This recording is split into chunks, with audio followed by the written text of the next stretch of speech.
shizofreniya to'g'risida so'rashyapti. Ko'proq o'sha psixiatriyaga taalluqli bo'lgan kasallik turi hisoblanadi. Tushuntirib o'taman tibbiy jihatidan yoki bo'lmasam o'sha shizofreniyani aqlli insonlarga bog'liqligi, daho insonlarga bog'liqligi to'g'risida savol kelgan. Qaysidir ma'noda yonma yurishi mumkin o'sha daho insonlar bilan shizofreniklar. Bu insonlarda shunaqa genetika mavjudki, shunaqa geni oddiy insonlarda, bizga o'xshagan insonlarda, demak, miyani filtrlash qobiliyati yaxshi ishlaydi. Bu qanaqa namoyon bo'ladi desangiz, har bir axborotni qabul qilmaydi miya. Uni filtrlab tashlaydi. O'tiribsiz, mana hozir konditsioner ishlayapti yoki soat ishlayapti, u chiqilyapti, uni biz qabul qilmaymiz-ku uni ovozini.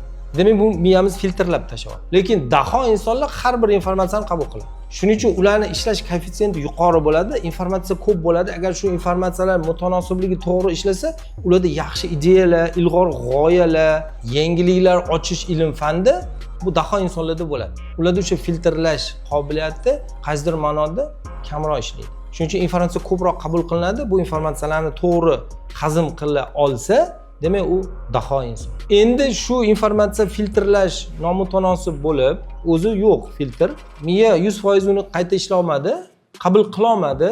Ana u holatda shizofreniyaga ko'rinishida namoyon bo'lishi mumkin. Daholik va shizofreniya bu bir tanganing ikkita tarafi. Daho bo'lishi ham mumkin, shizofrenik bo'lishi ham mumkin. Yoki daho oxir oqibatda shizofrenikka o'tib qolishi mumkin degan fikrlar mavjud bugungi kunda. Qisqacha tushuntirdim.